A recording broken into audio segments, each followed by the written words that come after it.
Tom Fitton is on with us from Judicial Watch to talk to us about yet another possible indictment on what is happening with Donald Trump. Will this ever end? Tom, welcome. Hey, Glenn, good to be with you. Thank you.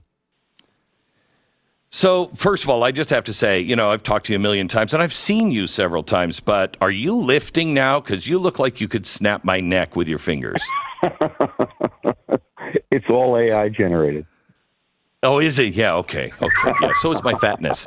Right. All right. So yesterday they came out. It looks like there may be another arrest of Donald Trump, another indictment. Right. Can you explain what is going on here and what is going on in Michigan as well, if you can?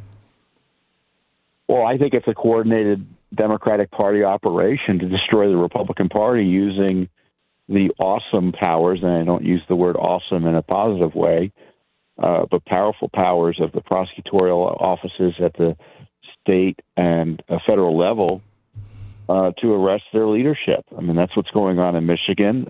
Electors, or those who participated in disputing the election in Michigan, including Republican leaders, have been indicted, face the rest of their lives in jail potentially.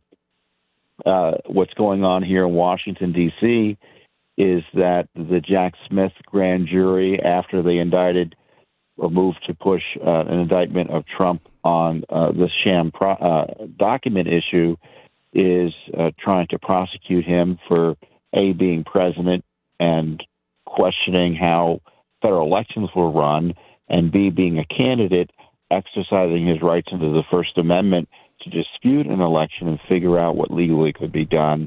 And maybe they're trying to tie it to the January 6th incident as well. But, I testified to that grand jury, and I can tell you they spent a lot of time harassing me about First Amendment protected speech and electors and debates about that were taking place.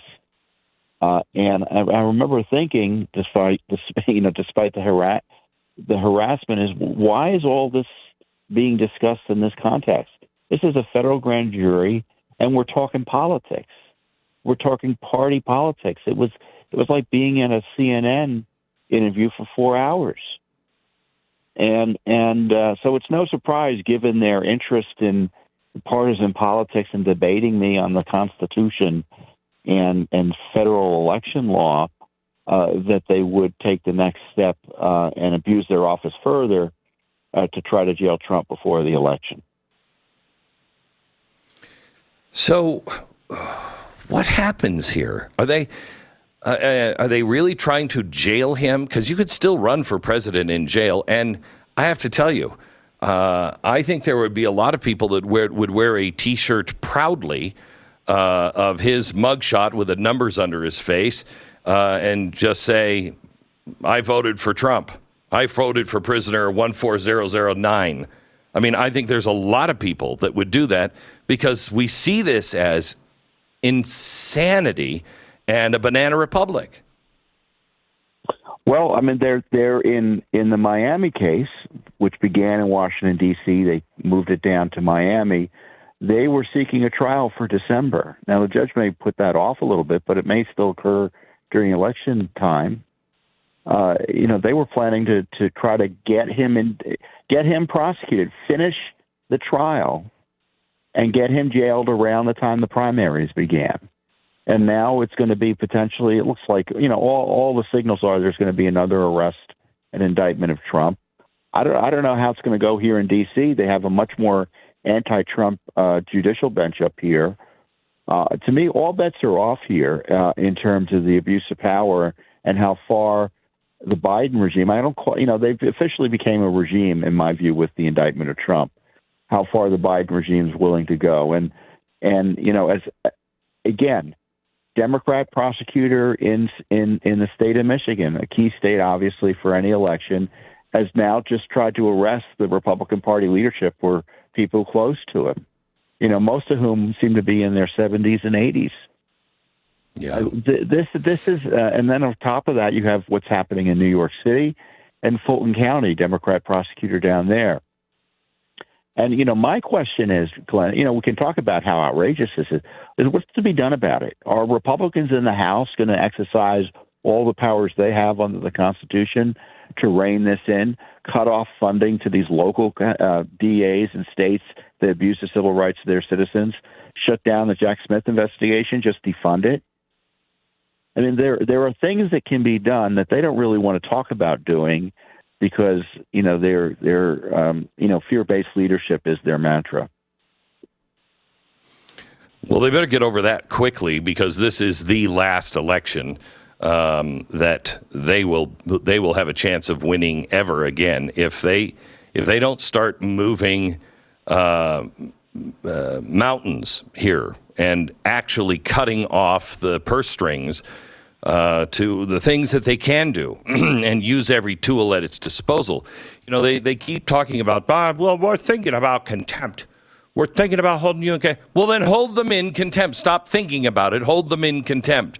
The White House, one of the first executive orders was to do a government-wide look and plan on how to register new voters. And it was for every department in the government. Congress has asked for that plan and said, can we see what you guys are doing? They won't release it. Well, let's stop thinking about holding you in contempt and actually putting your ass in jail if you don't do what the other branch is telling you to do, that we have a right to see this. Show it to us. I really am very concerned about the integrity of our election. And if this stuff isn't stopped with Donald Trump, we're turning into Venezuela. That's right. And they don't want, you remember, they're punishing folks for disputing the 2020 election. And what better way to ensure that doesn't happen again and that no one questions the 2024 election or really doesn't want to participate in any significant way is to jail the political leadership of the party that challenged Biden. This is, to me, kind of a search and destroy mission against the Republican Party. That grand jury, according to reports, is investigating Republican Party fundraising. They've targeted state legislators, citizens involved in this alternative elector dispute before 2020, which happens virtually every election, every federal or presidential election. There are disputes about electors. It's what happens. Usually Democrats do it. But when Republicans do it, it's a different thing. And I testified to the grand jury about this. And it's funny, they were kind of aghast when I said, I was very worried in 2020 because Democrats were saying that they wanted to dispute the election and were willing to engage in secession by certain states unless the Electoral College votes went their way. They didn't seem interested in that seditious conspiracy.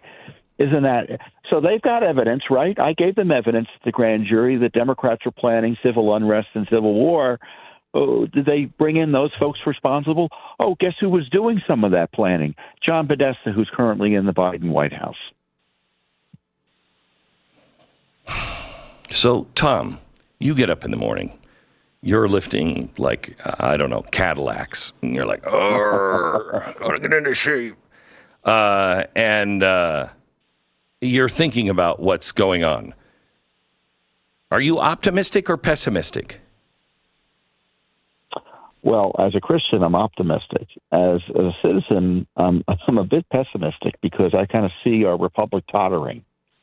And I'm fearful we'll lose it.